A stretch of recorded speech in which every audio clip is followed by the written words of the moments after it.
어느 돈 많은 한 사업가가 휴양지에 휴가를 왔습니다. 그런데 한 어부가 배에 들어 누워서 한가롭게 낮잠을 자고 있는 것입니다. 그걸 보고는 이 사업가가 좀 한심하다고 생각했는지 말을 걸었습니다. 왜 이 시간에 고기를 잡으러 가지 않았소 하니까 그 어부가 하는 말이 오늘 많이 잡았소 하는 겁니다. 그러자 아니 다시 나가서 더 많이 잡지 그러세요 하니까 더 잡아서 뭘 하게요. 그러자 그 사업가가 조금은 어이가 없다는 듯이 아니 고기를 많이 잡아서 돈을 많이 벌면은 더 큰 배도 그렇게 사고 그렇게 할 수 있지 않소 하니까 이 어부가 그래서 뭐 하게요. 아니 부자가 되어야지요. 그래서요. 그러자 이 사업가가 약간은 화가 난다는 투로 말하기를 아니 그걸 몰라서 무소. 그래야 당신도 나처럼 이렇게 휴가도 가고 여유 있게 삶을 즐길 수 있지 않소 하니까 그저 어부가 그 말을 듣고 하는 것이 아니 내가 지금 그렇게 하고 있지 않소 라고 했다는 그런 이야기가 있습니다. 여러분은 누구의 생각에 더 동의가 되시나요? 그러니까 삶의 만족에 대해서 개인마다 차이가 있다라는 것을 그렇게 생각해 보게 하는 이야기입니다. 자, 오늘도 지난주에 이어서 돈에 관해서 말씀을 드리려고 하는데, 자, 먼저 오늘 본문에서 몇 구절을 설명하고 넘어가는데요. 9절과 10절입니다. 우리 함께 읽어보겠습니다. 시작. 부하려 하는 자들은 시험과 올무와 여러 가지 어리석고 해로운 욕심에 떨어지나니 그 사람으로 파멸과 멸망에 빠지게 하는 것이라. 돈을 사랑함이 일만하게 뿌리가 되나니 이것을 탐내는 자들은 미혹을 받아 믿음에서 떠나 많은 근심으로서 자기를 찔렀도다. 9절에 보시면은 부하려 하는 자들은 이라고 했습니다. 이 사람들은 돈이 삶의 전부라고 생각하고 인생의 최종 목적으로 돈을 버는 것을 생각하는 사람들을 말하는 겁니다. 그렇게 하면은 여러 가지 많은 시험과 올무와 또 해로운 욕심에 빠지게 되고 결국은 파멸과 멸망에 이르게 되는 자들을 말하는 겁니다. 따라서 이거는 부자들을 이야기하는 것은 여러분 아닙니다. 부자들을 정죄하는 말씀은 아닙니다. 바울의 동역자들 중에도 부자들이 많이 있었습니다. 베베 집사나 또 누굽니까? 루디아 같은 경우도 큰 사업을 하는 사람이었죠. 그리고 또 지금 이 디모데전서를 그 디모데가 에베소 교회의 목회자였는데 에베소 교회에도 부자들이 많이 있었을 텐데요. 만약에 부자들 그 자체가 죄라면은 바울은 그들에게 회개하라라고 했을 겁니다. 재물을 팔아서 얼른 가난한 자들에게 나누어 주라 그렇게 했을 텐데 그렇게 말하지 않았습니다. 그래서 이것은 부자를 정죄하는 것은 아니다라는 것을 여러분 생각하시고요. 그리고 또 10절에 보시면은 돈을 사랑함이 일만나게 뿌리가 된다 했는데 여러분 돈 자체가 그렇다는 것이 아니라 무엇입니까? 돈을 사랑함이 그렇다는 겁니다. 하나님을 사랑한다는 것과 비교해서 돈을 사랑한다 그렇게 했으니까 하나님 자리에 돈이 앉아 있는 거 그걸 이야기하는 겁니다. 그리고 또 돈을 사랑함이 일만 악의 뿌리라 그렇게 했는데요. 그래서 돈이 모든 악의 바로 그 뿌리다. 더 루트라고 한 것이 아니라 하나의 뿌리다. 어 루트라고 되어 있습니다. 그러니까 많은 종류의 악이 돈 때문에 일어날 수 있다는 것이지 모든 악이 다 돈 때문에 일어난다. 돈이 있으면 무조건 악한 것이다. 문제가 생긴다라고 말하는 것은 아닙니다. 술을 예로 한번 들어본다면은 여러분 술 자체는 하나의 음식이죠. 그렇지만은 술을 사랑하게 되면은 또 술 때문에 사고도 일어나게 되고 여러분 건강을 해치게 되고 돈도 많이 낭비하게 되고 하여튼 많은 종류의 문제들이 술 때문에 여러분 일어납니다. 그래서 술은 모든 문제와 사고의 바로 그 원인 아니라 술을 사랑할 때에 많은 문제가 일어난다 하는 것이죠. 마찬가지로 돈도 그렇다는 겁니다. 돈을 사랑하면은, 돈을 탐하면은 많은 유혹을 받게 됩니다. 많은 미혹을 받게 되는 거죠. 그리고 돈을 사랑하면은 때로는 믿음에서 떠나기도 합니다. 결국은 많은 근심 때문에 자기를 찔렀도다 고통을 당하게 된다. 그렇게 말씀했습니다. 자, 그런데 바울이 뜬금없이 돈 이야기를 하는 것이 아니라 이것은 당시 교회, 에베소 교회에 있었던 문제 때문에 상황이 있어서 그렇습니다. 당시 에베소 교회에 거짓 교사들이 있었습니다. 자, 3절에서 5절까지 말씀을 우리 함께 읽겠습니다. 시작. 누구든지 다른 교훈을 하며 바른 말 곧 예수 그리스도의 말씀과 경건에 관한 교훈을 따르지 아니하면 그는 교만하여 아무것도 알지 못하고 변론과 언쟁을 좋아하는 자니 이로써 투기와 분쟁과 비방과 악한 생각이 나며 마음이 부패하여지고 진리를 잃어버려 경건을 이익의 방도로 생각하는 자들의 다툼이 일어나느니라. 저기서 누구든지 하는 것은 바로 거짓 교사들입니다. 거짓 교사들은 다른 교훈을 말하는 사람들입니다. 단순히 의견이 다르다, 어떤 신학적인 입장이 다르다는 게 아니라 우리 주 예수 그리스도의 말씀과 경건에 관한 교훈을 따르지 않는 것을 그런 사람들입니다. 그 거짓 교사들은 진리가 없는 사람들입니다. 그래서 교만하고 투기와 분쟁과 비방과 악한 생각을 일삼는 사람들인데 이 사람들은 특히 뭐냐면은 경건을 이익의 방도로 생각하는, 돈벌이의 수단으로 생각한다. 그런 사람이라고 했습니다. 아마 그들은 성경도 알았을 것입니다. 그리고 하나님에 대해서 이야기하고 복음을 전하는 것처럼 그렇게 하고 다녔을 것입니다. 하지만은 복음을 팔아서 자기의 이익을 챙기는 사람, 장사꾼이었다는 거죠. 복음을 말하는 그 이유가 자기 자신을 위해서였다라는 겁니다. 여기서 이익이라는 것은 주로 물질적인 것을 말하는 것이지만은 여러 가지 자기의 모든 이익들, 자기의 탐욕을 채우려는 것들이 다 여기에 해당되는 겁니다. 자, 우리도 신앙을 내 욕심을 위한 도구로 생각한다면은 여러분 마찬가지가 되겠죠. 자, 그렇게 보면은 돈은 사실 굉장히 조심스러운 겁니다. 위험한 것입니다. 잘 사용하면은 돈이 정말 큰 힘을 이렇게 내는 유익하고 좋은 것이지만은 잘못하면은 돈이 우리를 불행하게 하는 것입니다. 우리가 너무나 잘 아는 것이죠. 돈 때문에 많은 근심과 염려가 생기고 스트레스를 받게 되고 또 가족 간에 다툼이 일어나고 여러분 그렇지 않습니까? 그래서 우리가 이런 돈의 위험에 빠지지 않으려면 어떻게 해야 되는가 하는 것에 대해서 오늘 말씀에서 자족하는 마음을 가져라. 자족하는 마음이 있어야 된다 했는데 우리 6절에서 8절까지도 함께 읽겠습니다. 시작. 그러나 자족하는 마음이 있으면은 경건은 우리가 세상에 아무것도 가지고 온 것이 없음에 또한 아무것도 가지고 가지 못하리니 우리가 먹을 것과 입을 것이 있은즉 족한 줄로 알 것이니라. 아멘. 예, 이 말씀 하나님의 말씀으로 우리가 생각하시기 바랍니다. 자족하다라는 것은 만족하다, 스스로 만족하다라는 말입니다. 자, 오늘 성경이 말하는 자족함의 근거가 무엇인가 하면은 우리가 세상에 아무것도 가지고 오신 것이 없다라는 것입니다. 그리고 아무것도 가지고 가는 것이 없다, 가지고 가지 않는다입니다. 그래서 이 땅에서 한평생 살면서 우리가 먹을 것이 있고 입을 것이 있고 잘 집이 있고 이런 것에 대해서 만족해라 라는 것입니다.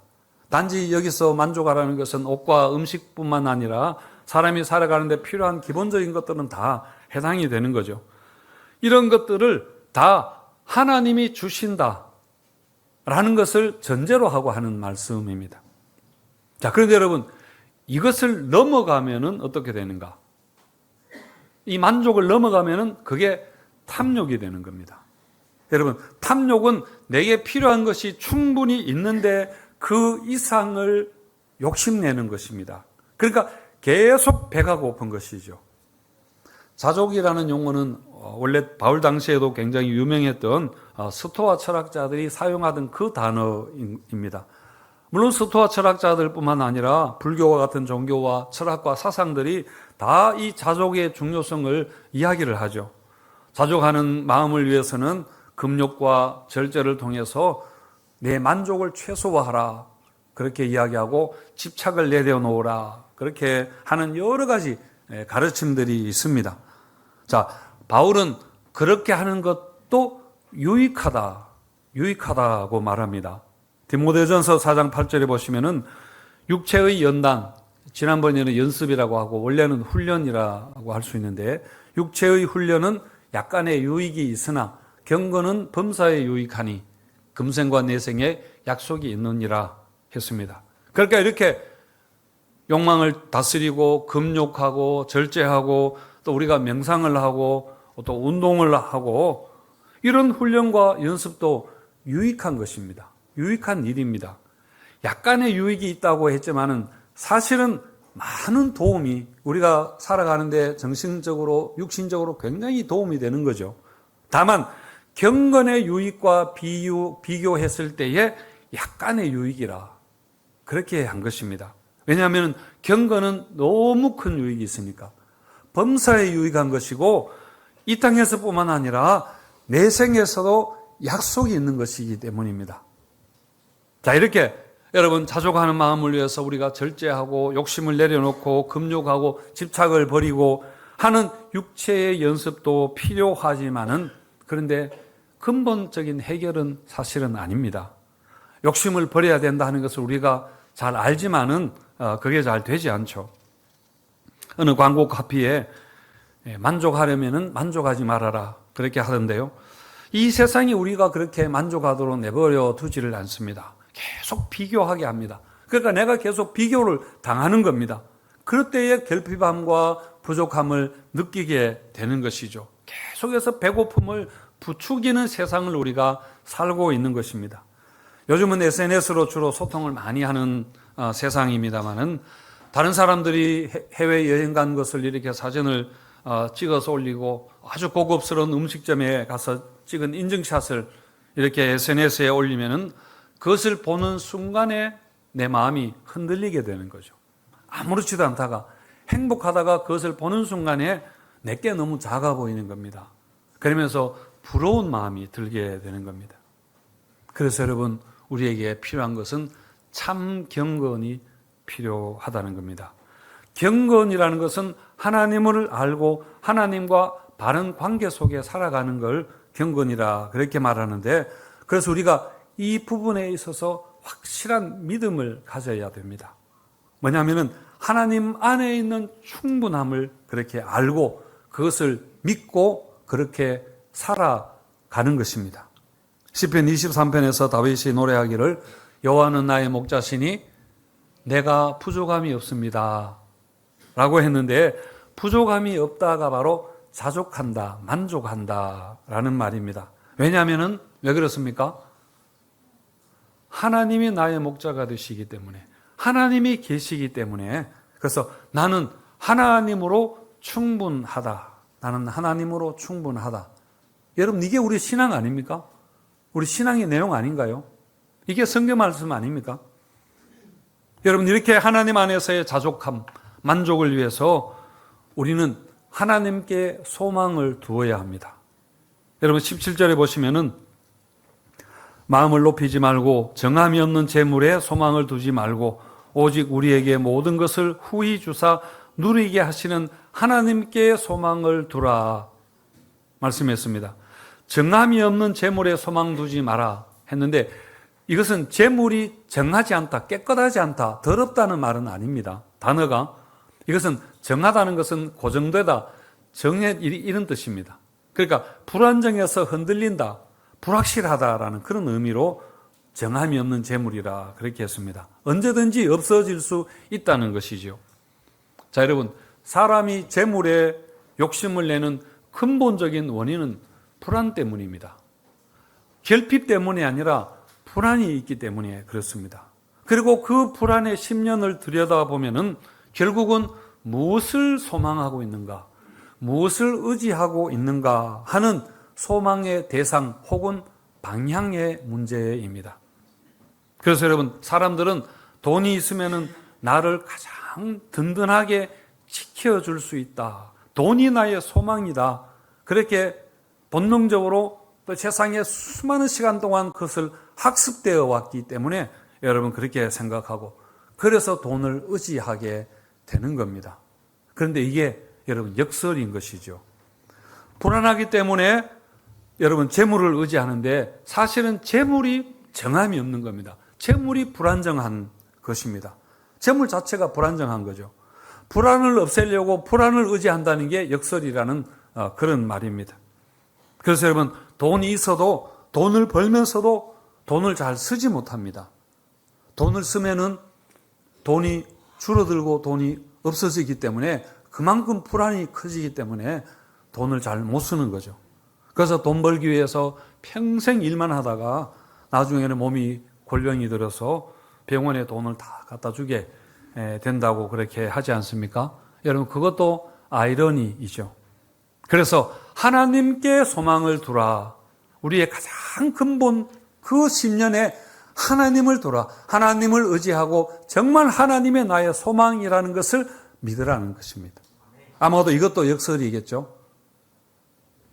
왜냐하면 이 말씀이 너무 비현실적으로 들리기 때문입니다. 하지만 여러분 하나님이 가장 확실한 소망입니다.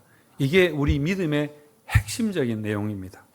재물은 정함이 없어서 불안정하지만은 불확실하지만은 하나님은 확실하시고 변함이 없으십니다. 하나님은 우리에게 모든 것을 후히 주시고 풍성하게 주시는 분이기 때문입니다. 그리고 하나님은 그 모든 것을 우리가 누리기를 원하시는 분이다 했습니다. 우리를 구원하지 못할 것은 결코 우리에게 소망이 될 수 없습니다. 웨스트민스터 요리 문답에 사람의 제일 되는 목적이 하나님을 영화롭게 하고 영원토록 그를 즐거워하는 것이다. 그렇게 했는데 하나님을 즐거워하는 것, 그리고 하나님이 주시는 것을 누리는 것, 그게 인생의 목적입니다. 하나님 안에서 인생의 목적이고 그게 신앙의 이유인 것입니다. 그런데 하나님을 믿으면서 하나님을 안 믿는 것, 그게 여러분 역설인 거죠. 하나님을 믿으면서 재물을 믿는 것, 재물을 의지하는 것, 그게 여러분 역설이라는 겁니다. 이율배반인 것이죠. 성도 여러분, 오늘 우리가 다시 한번 우리 믿음을 새롭게 했으면 좋겠습니다. 우리가 돈 벌기 위해서 열심히 일하고 열심히 장사하고 사업하는 거 너무 중요한 일입니다. 하지만 그것은 재물에 우리의 소망이 있기 때문이 아니라 우리에게 사명이 있기 때문입니다. 그래서 정함이 없는 재물에 우리 인생의 닻을 내리지 말고 영원토록 변함없는 하나님께 소망의 닻을 내리시기를 축원드립니다. 자, 그런데 자족하는 마음, 이것을 우리가 가져야 되는데 이거 가지는 게 또 우리의 목적은 아닙니다. 여러분, 내가 만족하는 그것 자체가 목적이 아니라 그것은 시작입니다. 그 돈으로 우리가 해야 할 사명이 있기 때문입니다. 그 사명 중에 하나가 우리가 이웃에게 나누는 것입니다. 자, 우리 18절 말씀 같이 읽겠습니다. 시작. 선을 행하고 선한 사업을 많이 하고 나누어 주기를 좋아하며 너그러운 자가 되게 하라. 이것은 일단은 부자들에게 명하는 것인데, 하지만 우리가 다 부자라고 생각하고 하나님 안에서 부자이기 때문에 우리 모두에게 주시는 말씀이라고 우리가 받아야 될 것입니다. 그래서 하나님이 나의 소망이시기 때문에 내가 그 믿음으로 만족하는, 자족하는 삶을 살아야 합니다. 이게 기본입니다. 그렇지만은 이 말씀은 나를 위한 교훈에 그치는 것이 아니라 이웃을 돌아보는 실천으로 나아가야 하는 것입니다. 예수님이 내 이웃을 내 몸과 같이 사랑하라 하셨는데 어떤 책에 보니까 내 이웃을 내 돈과 같이 사랑하라 그렇게 하던데요. 그렇게 말씀하셔도 충분히 사람들이 잘 이해했겠다 싶지만은 어쨌든 우리에게 이렇게 중요한 돈으로 이웃 사랑하는데 여러분 사용하라 하는 것입니다. 여러분 하나님 우리에게 남들보다 더 많이 주셨다면은 그것은 결코 내가 더 많이 먹으라고 더 좋은 거 먹으라고 욕심을 차리고 내가 그래서 교만해지고 사람들 위에 서라고 그렇게 주지 않았다 하는 것은 우리가 믿는 하나님의 성품으로 볼 때에 너무나 분명한 사실입니다. 하나님이 더 많이 주셨다면은 그것을 더 많이 누리라고 주신 것만이 아니라 여러분 더 많이 흘려보내라고 우리에게 더 많은 것을 맡기셨다고 우리가 믿어야 됩니다. 우리나라를 보더라도 지금보다 더 잘 사는 때가 아마 이전에 없었을 겁니다. 지금 우리나라가 전 세계에서 전기 사용량이 가장 많은 나라 중에 한 나라입니다. 3위 미국 이렇게 중국 이렇게 3위라고 하는데요. 우리 일회용품들도 막 넘쳐납니다. 일회용품들 요즘 설거지 안 해서 굉장히 좋으시죠. 음식물 쓰레기가 산더미처럼 그렇게 쌓입니다. 못 입는 옷들이 막 너무너무 많이 있습니다. 그런데 여러분 우리가 조금만 눈을 돌려서 그렇게 보면은 전혀 다른 세상이 있습니다. 누군가는 오늘 또 먹을 것이 없어서 굶어 죽어가고 있습니다. 약이 없어서 간단한 약이 없어서 죽어가는 사람들도 많이 있고 누군가는 물이 없어서 오염된 물을 마시고 병들어가는 그런 사람들이 있습니다. 우리는 복음을 듣지 못한 사람들에게 여러분 전해야 되지만은 복음은 영혼을 살리는 것뿐만 아니라 굶주린 육신을 살리는 것이기도 합니다. 예수님이 광야에서 수만 명의 사람들이 굶주렸을 때에 제자들에게 하신 말씀이 너희가 먹을 것을 주라 그렇게 하셨습니다. 그래서 한 소년이 가진 것을 그렇게 내어놓았고 제자들이 그것을 나누어 주었을 때에 거기에 있었던 모든 사람들이 여러분 다 배부르게 먹었습니다. 아무도 모자라지 않았습니다. 오히려 부스러기를 12광줄이나 거두었습니다. 나눌수록 풍성해지는 것이 하나님 나라의 여러분 원리이고 하나님 나라의 산수인 것입니다. 자, 오늘 말씀을 여러분 정리해 보면은 돈을 사랑하지 말라. 그리고 하나님 안에서 자족하는 마음을 가져라. 그리고 우리가 근본적으로 하나님께 인생의 소망을 두라. 그렇게 했는데요. 이 세 가지를 한꺼번에 고백하는 것이 있습니다. 그게 바로 여러분 헌금입니다. 18절에 보시면은 우리 18절과 19절을 함께 읽어보겠습니다. 시작. 선을 행하고 선한 사업을 많이 하고 나누어 주기를 이것은 장래에 좋은 터를 사 참된 생명을 취하는 것이니라. 18절에서 선을 행하고 선한 사업을 많이 하고 나누어 주기를 좋아하라. 나누어 주기를 즐거워하라 했습니다. 그리고 19절에서는 이것이 장래에 자기를 위하여 좋은 터를 쌓아 참된 생명을 가지는 것이다 라고 했습니다. 잠언 말씀에도 그렇게 말씀하셨죠. 잠언 19장 17절에 보시면은 가난한 자에게 베푸는 것은 여호와께 빌려드리는 것이니 그의 선행을 하나님께서 갚아 주시리라. 우리가 믿는 하나님의 말씀입니다. 우리가 나누고 베푸는 일은 나를 위하여 자기를 위하여 하나님께 구워주는 빌려주는 것입니다. 이것이 영원히 흔들리지 않는 좋은 터를 쌓는 것이고 생명을 누리는 것이다. 하나님은 결코 떼어먹지 않으시기 때문입니다. 그리고 여러분 교회는 그 헌금으로 복음 사역을 하고 사람을 살리고 선교하고 다음 세대를 믿음으로 세워가고 많은 사역들을 하는 것이지요. 이것도 좋은 터를 쌓고 참된 생명을 취하는 교회의 사역들입니다. 여러분 이스라엘에는 두 바다가 있습니다. 바로 갈릴리 바다와 사해 바다이죠. 갈릴리 바다는 받은 물을 자꾸 흘러보냅니다. 그래서 거기에는 고기와 많은 생명체가 살고 있습니다. 그러나 사해는 받기만 하고 흘려보내지 않습니다. 그래서 거기에는 아무것도 살지 않습니다. 우리가 받은 것을 흘려보낼 때에 우리 삶이 갈릴리가 되고 우리 안에 많은 생명이 풍성하게 되는 것을 여러분 믿으시기 바랍니다. 그래서 참된 부자는 많이 가진 사람이 아니라 많이 주는 사람, 얼마나 많이 주었느냐에 따라 다른 것입니다. 여러분, 얼마나 벌었느냐 보다 얼마나 사랑했느냐를 하나님은 보실 겁니다. 우리가 돈으로 사랑할 수 있는 거 무엇이 있을까요? 이번 한 주 동안에, 이번 한 달에 우리가 돈으로 내가 어떤 사랑을 할 수 있을까? 여러분 각자 한번 생각해 보시고 오늘 설교 제목처럼 여러분 돈을 사랑하지 말고 돈으로 사람을 사랑하는, 사랑을 많이 하는 성도님들 되시기를 축원드립니다.